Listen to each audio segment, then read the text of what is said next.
Hello again, and thanks for joining us. You've reached our weekly webcast from the Virsec Security Labs. This is our vulnerability analysis of the week.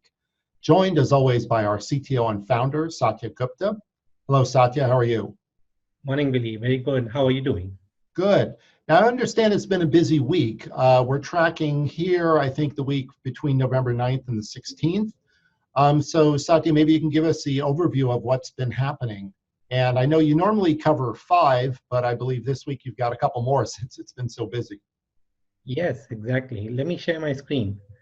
So, Billy, as you mentioned, this week has been especially busy, and there's some really remarkable information this week that would really, that's the reason I picked more than the usual quota of 5. So this week we'll be talking about, an SSRF vulnerability in AWS that exposes extra information, that is not privileged to an unprivileged user.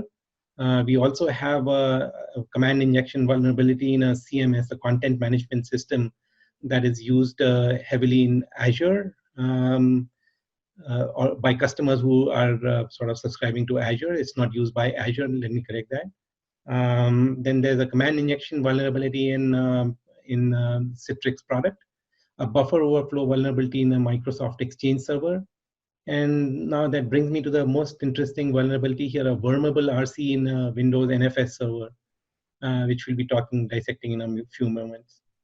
We also have an authentication bypass vulnerability in Windows HyperV security feature, which is really, affects many versions of, the HyperV product, as we'll see later. And my usual roundup with a security product, the confused deputy problem. This time I picked the Invanti Endpoint Manager, which is rated as a challenger in the Gartner Magic Quadrant. All right, so let's jump into it. And 550 new ones. That's a big increase from last week. Absolutely, and there's really interesting ones that have not been analyzed. That you can see from the National Vulnerability Database that many of them, a predominant number of vulnerabilities have not yet been rated. So that is really interesting because normally they have they're very prompt on this, but I believe they've been they've been inundated by many of these vulnerabilities, so coming in fast and furious. So.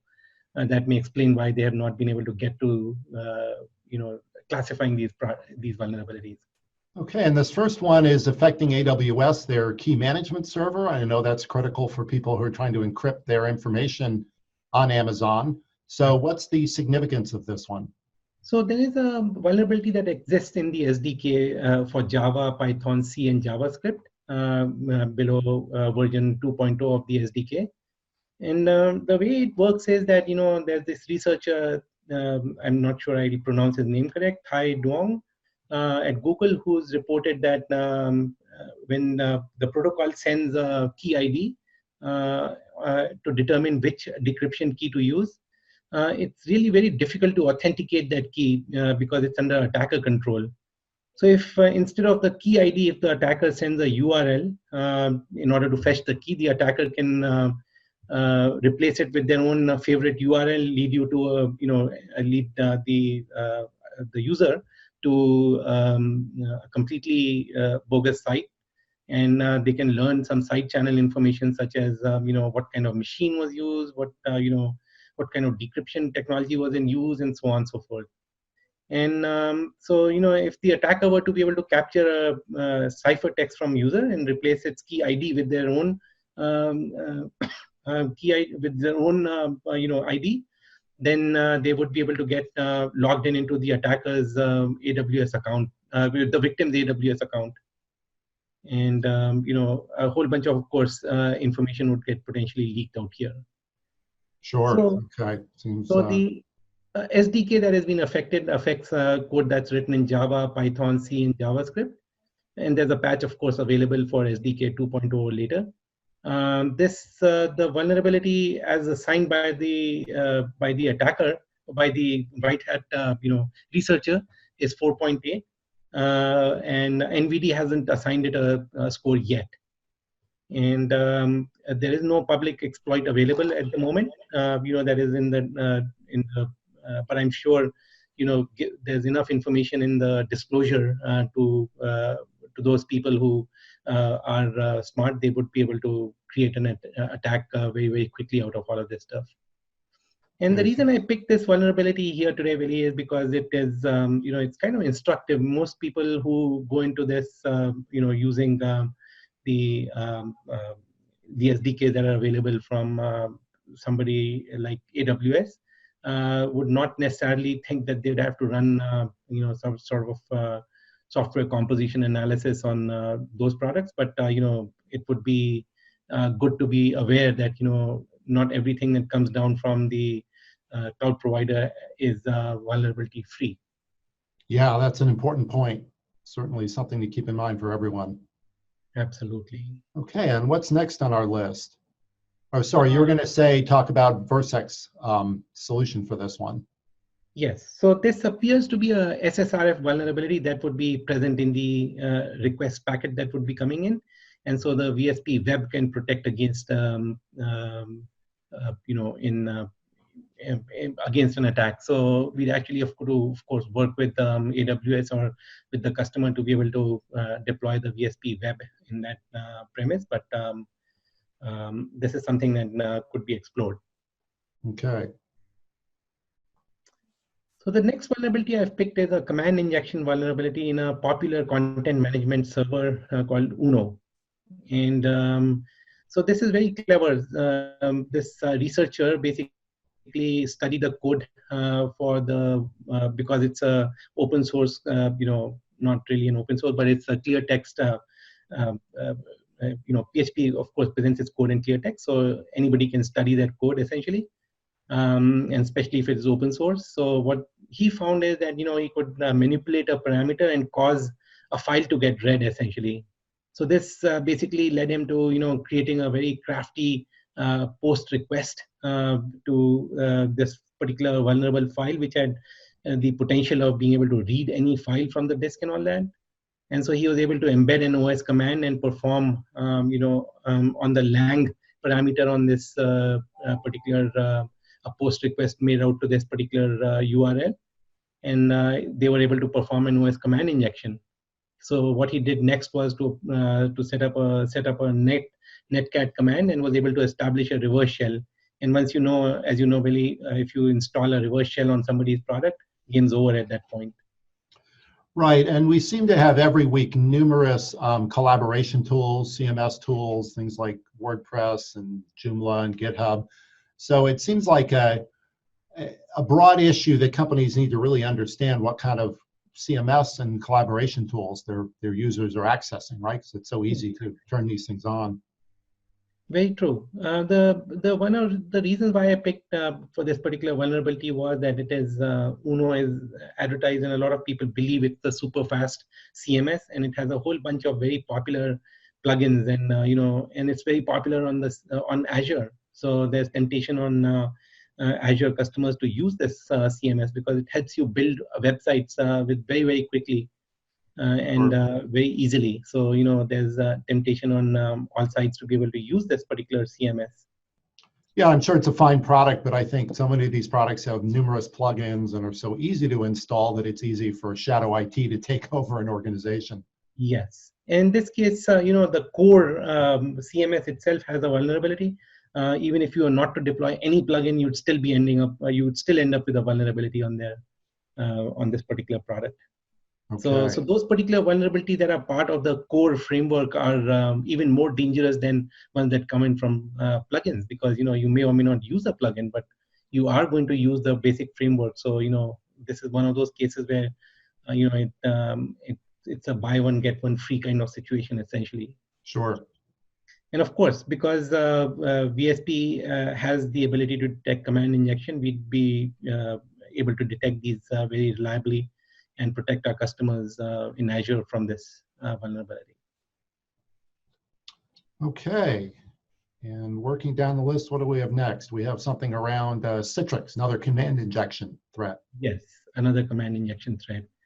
So So this is a user, this thread is carried out, on Citrix virtual apps or desktop products.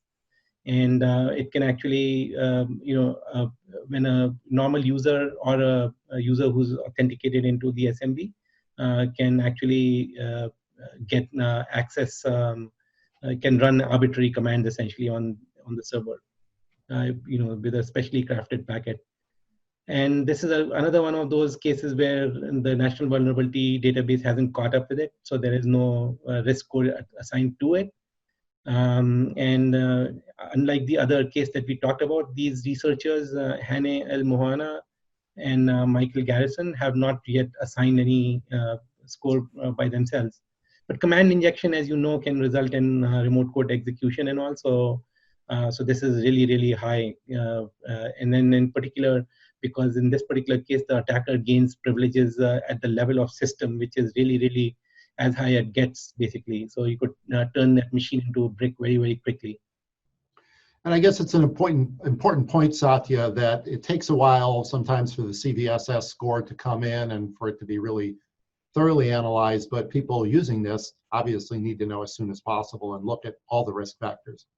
Absolutely. It's a little bit like the COVID situation we're caught in today, right? So, even though we normally will be very, very cautious in doing a phase 3 approval, but now we are rushing because of the greater good that it will result in, right? So it's always a balance against caution versus, how much harm that can get done. And I guess Sure. one of the reasons why NVD actually delivered this into without really assigning a vulnerability score or a risk score, is because this has very elevated consequences. Essentially, people with very little skills can get elevated system privileges on remote remote machines. So and Citrix being a very popular product, this has the potential to be very disruptive. So it makes sense to release it without the full analysis, as long as the vendor has satisfied themselves that this is a really it's not a bogus attack and it's real, it can be verified. Okay. So my next issue here is with the Microsoft Exchange server. There's a remote code execution capability. It's a classic buffer overflow. A gentleman called Stephen Seeley has detected this. He's been assigned a CVSS score of 8.8, and as you can see, the affected versions is fairly large. I mean, it goes back all the way into 2013, and of course, not much. It's there's not much public disclosure, and Microsoft has not really described this attack in very detail. But the National Vulnerability Database has classified this as CW120. So they've been privy to the attack, and they have assigned it 120, which is a classic buffer overflow, which, as you know, VSP mem will protect very, very well. And of course, the consequence of any buffer overflow and somebody who kind of launches a buffer overflow attack is that, you could put some malware on that endpoint. And in this particular case, the VSP host will prevent any malicious code from ever being running on the Exchange server. I know buffer overflows are usually near the top of the MITRE list of the most dangerous. I think probably because most vendors don't really see them or protect against them. Exactly. It's very, very tough to even be able to debug any one of those. And so it can, as you can tell here, it's been present in Exchange Server 2013. That was at least 7 years ago. So, these are very, very difficult to detect and protect against. So with all the might from Microsoft, it has taken them 7 years to figure this one out. Amazing.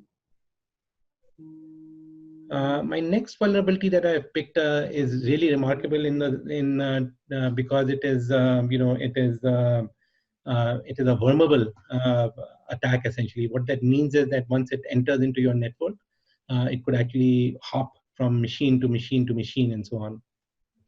So in this particular case, the vulnerability exists in a server called NFS server, which is a network file server that is present on, as you can see here, it's present on a whole bunch of machines that go back all the way up to 2008 kind of time frame. And because it is vulnerable, it will actually slowly creep itself into other environments in your infrastructure. So this has the look and feel and potential to do what WannaCry did previously. So I wouldn't be very surprised in the next coming days as people play around with it, as attackers play around with it, that this will come to the very top of their mind and all. Yeah, that's frightening. I know what WannaCry infected something like over 200,000 servers within a few hours. So Exactly. it's yeah, the fact that it can spread itself is kind of the classic worm, I guess. Yes, exactly right. It was discovered by Microsoft's own security team. So, hopefully, it's too difficult for people to be able to replicate that, but I won't hang my hat on that. This is something that, I'm sure the jury's out on that. We will hear more about this in a few days. And, this is another one of those cases where not only is because it was handled within Microsoft, NVIDIA has not yet been exposed to the CWE, so they don't exactly know what is the vulnerability. So I cannot really comment on how we would with Virsec Security Platform will be protected. How would we protect the user? But one thing is for sure, if the malware tries to start or this attacker basically tries to start malware on those remote endpoints, we'd actually be able to use our VSP host capability to be able to stop those kind of attacks. And I'd say broadly underestimate the skill of the attackers at your own peril. Exactly. There's a lot of smart, well-paid, motivated people out there on the bad side. Exactly. And when it comes to nation states, there's precedence on this one, right? Really, where Sure. nation states have gone back to many years in the past and be kind of exploiting these kind of things to the hilt. Absolutely. The next one that I've picked is also has a lot of very large footprint and implications. It's an authentication bypass capability in Microsoft's HyperV hypervisor. And again, there's not that whole lot of information available, but there's a little piece by things that you can piece together. So one of their advisories talks about how Hyper-V configuration that use router guard can be bypassed. So an attacker basically crashes a packet that could potentially bypass the authentication policy and provide anybody as much unfettered access as they feel like. So as you can see here, it goes back all the way into Windows 8.1. It's not just a server-side problem, but it's also a client-side problem. Everything that's running on top of the hypervisor would get potentially exposed. So you can see Windows, different versions of distributions of Windows 10 going back into the 2016, 2017 kind of time frame, all the way up to the second half of 2020. And again, this vulnerability has been rated at 9.8 because Microsoft has been able to verify that this is a real vulnerability. And there's this researcher who has a Twitter handle of Chemtar has actually been attributed in Microsoft's disclosures. There is no public exploit available at this point in time, but I would not be very surprised if we'll hear more about this a lot more, because everybody wants to be able to get into the hypervisor, right? From the hypervisor, you get access to everything pretty much. So yeah, the breadth of servers affected is enormous here. Exactly. The footprint of this is why one of the reasons why I've selected this particular vulnerability, because its reach is way too far. And so until Microsoft discloses more detail and all, at least one of the cautions that we'll tell our customers is that when they use any public-facing service, because any incoming packets can potentially, it's a network-based attack. Mm-hmm. So we could actually protect this using our VSP web capability, using the insider protect capability to be very specific. Okay. So, the reason I picked this particular vulnerability with the Invanti Endpoint Manager, it's not completely a security product per se, but it is a very useful ingredient because it is part of what Gartner describes as the unified endpoint management solution. So if you have to have visibility into what your endpoints are before you can actually perform any SQL, perform any operations essentially on security operations. So we previously described this as a confused deputy, and as we've discussed previously, the confused deputy is problem is used to describe security solutions that can be bypassed themselves. So this one can potentially expose information about a whole range of endpoints. Is that correct? Exactly. You can actually, as I go through this analysis, you'll see how damaging this can be, really. So what happened is that these researchers, these three researchers here, found two URLs in the Invanti Endpoint Manager version 2020, and several versions below this, 2019 1.3. And what they found is that they could compose a special packet, post HTTP request, and they found that the vulnerability existed in a parameter called filter value, and then several other things out here is in this other URL. So global, display name, IP address, owner, all of them had SQL injection vulnerabilities in them. So all you have to do is, write the word global and then put in whatever OS command or anything that the SQL statement that you want to execute out there. And it'll simply perform, very obligingly perform a SQL injection attack on that particular endpoint. And as we know, we've used this in the past in some of our demos to drop web shells, on the victim machine.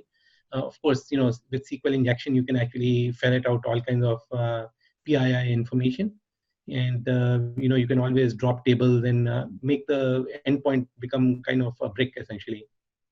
So fortunately, we have a solution. The VSP web can protect against SQL injection attack, and it's very important because this one is there's public exploits are available, and it's basically been described. These parameters are described. Any script kiddie will be able to perform an attack on this particular product here. So if you're using this particular, the endpoint manager, please either upgrade or deploy Virsec, to protect yourself. So that brings me to the end of my list here, Willie. Yeah, good. A lot as always to think about here. I guess, Satya, if we can review your spreadsheet of the overall aggregated risk that Virsec is defining. Absolutely. So as before, the column D represents prevalence, which means how wide a footprint this particular vulnerability has, or this particular application has.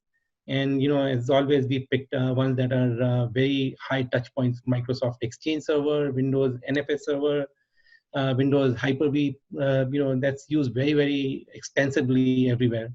And all those attacks that can be performed remotely are get a score of 10. Where the complexity is not very high, gets a score of 10. If there are no privileges required, or if limited privileges are required, we kind of have a descending order. Where no privileges are required, we assign a score of 10. If there's no user interaction that's required, we'll assign it a value of 10, because an attacker could come and go unfettered. They won't have to rely on some victim helping them out. And where the scope doesn't change, which means that the attacker does not get exposed to other users' information, that would be a score of 1. But as you can see in this particular case, in the Microsoft Exchange Server, this is the first time we are seeing here that the scope can get changed. You can change privileges. You can actually create users, put privileges, assign them passwords, and then come and go as you please. And of course, confidentiality, where you're treating really high quality data and all that, that will expose your PII readily and upfront, would assign score of 10. So we've gone over this several times, but one exception I can see here this time is because this is very hot off the press, Citrix VDA issue that has not yet been rated. So the details on this vulnerability are not yet out, and we'll be sure to upgrade this as the details come out. But in order to be very accurate, I put this into a not applicable category. Unfortunately, there's no public exploit, so this can all wait. So if you can see here, the risk score is fairly high. I mean, it's like 8 is considered really high, and if you kind of have people who've not taking care of, this should take notice that all these vulnerabilities need to be updated essentially very, very quickly and protected by VSP. All right, thank you, Satya. Thanks as always. And we will be publishing this list along with the individual blog posts. And of course, look at our library of videos that is on Bright Talk, and I think we'll be putting it on YouTube soon as well. So thank you again, Satya, for the really useful information. And thanks everyone for joining us. Thank you.